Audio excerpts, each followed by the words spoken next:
Diriyah was a separate city to Riyadh, and Diriyah was, one stop. Well, it's been great to be back at MAPIC again. It's been a long couple of years, and it's just really exciting to have that face-to-face interaction with key stakeholders. We're a big project. This is the place to be, and we want to continue to build our profile. Diriyah is an interesting project because it's not one that we've had to workshop what the vision will be or what our positioning in the market is. We're 100% steeped in authenticity. Diriyah is the history of Saudi Arabia. The first, second and third Saudi state were formed in Diriyah. So we have at the core of our project At-Taif, which is a World Heritage mud city that was built 300 years ago. So Diriyah itself is going to be the largest mud city in the world. So we didn't want this to look like a Disneyland. We didn't want it to look a fake, authentic. We're actually building with authentic materials. And we have here a sample of the mud bricks we're using to build the external leaf of the walls in Diriyah Gate. And we are actually producing 180 million of these mud bricks in the same authentic techniques that they used to do 300 years ago.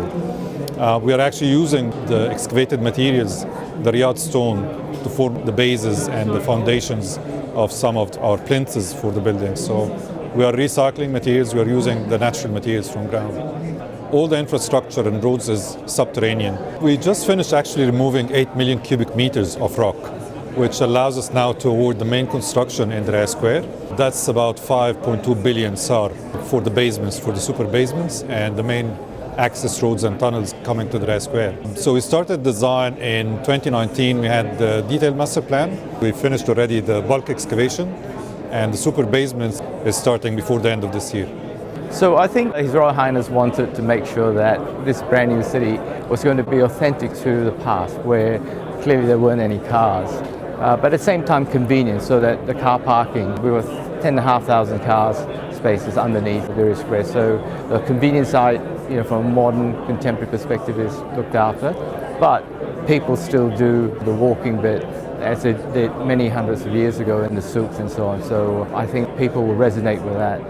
The big buzzword within retail is experience. Everyone's talking here at MAPIC and broader, the retailers all talking about experience. What's the experience?